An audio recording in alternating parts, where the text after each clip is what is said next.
கர்த்தருக்கு ஸ்தோத்திரம் உண்டாவதாக. இந்த உலகத்தில் ஆண்டவர் எதிர்பார்க்கறது பார்த்தீங்கன்னா அன்பு மட்டும்தான். ஆனால் மனுஷங்க எதிர்பார்க்கறது பார்த்தீங்கன்னா பணத்தை தான் எதிர்பார்க்குறாங்க. பணம் இல்லாதவன் வாழ்க்கை வந்து ஒன்றுமே கிடையாது. இப்போ பணம் தான் மெயினாக அந்த உலகத்தில் வந்து இருக்குது. ஆனால் ஆண்டவர் வந்து பணத்தை வந்து எதிர்பார்க்கறதில்ல. கர்த்தர் வந்து பணத்தை வந்து என்றைக்குமே வந்து எதிர்பார்க்கறது கிடையாது. மனுஷ பையன்தான் பணம் பணம் பணம்னு சொல்லிட்டு பணம் இருந்தால் தான் அந்த உலகத்தில் வாழ முடியும் இந்த கண்டிஷனுக்கு கொண்டு வந்துட்டாங்க. அதனால் மனுஷனுங்க வந்து அதாவது வந்து இது வந்து தற்காலிகமானது வந்து பணம் தான். நிரந்தரமானது வந்து கர்த்தருடைய அன்பு அரவணைப்பு தான். அதனால் வந்து பணத்தை வந்து நம்ம வந்து என்றைக்குமே வந்து இந்த உலகத்தில் வாழணும் ஒரு 60 வருஷம் 70 வருஷம் 80 வருஷம் இருப்போம். ஆனால் அதுக்கப்புறமா வந்து ஒரு வாழ்க்கை இருக்குது. அப்போ வந்து நமக்கு பணம் தேவைப்படாது. நம்மளுடைய ஆத்மா என்ன செய்யுது அதில் நன்மை தான் நமக்கு கிடைக்கும். நம்ம என்ன விதைக்கிறோமோ அதான் நம்ம அறுவடை பண்ணுவோம். அதனால் வந்து இப்போதைக்கு நமக்கு வந்து கஷ்டமாக இருக்கலாம்.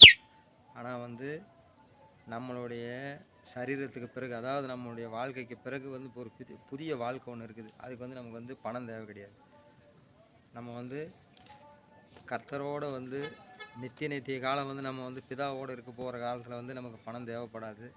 அப்போ வந்து நம்ம வந்து செய்கிற வந்து இந்த வந்து புண்ணிய தான தர்மமும் தான் நமக்கு வந்து நம்மளுடைய மனசாட்சி நம்மளுடைய செய்கிற வந்து மனசில் எந்த ஒரு வஞ்சகம் இல்லாமல் அடுத்தவங்களுக்கு வந்து நம்ம செய்யக்கூடிய வந்து நன்மைகள் தான் வந்து நம்ம கூட வரும்.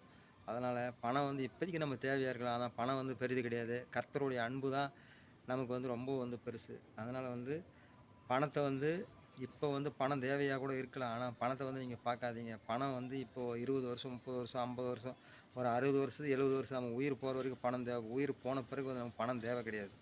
நமக்கு தேவையே வந்து கர்த்தருடைய அன்பு அரவணைப்பு தான். அதனால் வந்து பணத்தில் வந்து ரொம்ப கஷ்டப்பட்டால் கூட வந்து இந்த சூழ்நிலை வந்து பணத்தை வந்து எதிர்பார்க்காதீங்க.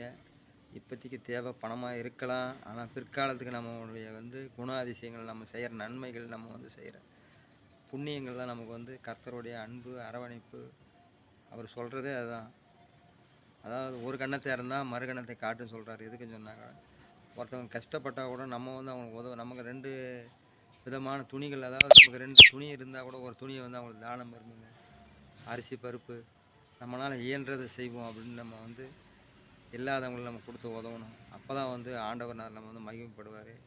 இன்றைக்கி வந்து நமக்கு வந்து கஷ்டத்தில் சூழ்நிலை மத்தியில் நம்ம வந்து உதவி செஞ்சோம்னா கடைசி காலத்தில் வந்து மரித்த பிறகு கர்த்தரோடு இருக்கும்பொழுது வந்து இதுதான் நமக்கு வந்து பயன்படும்.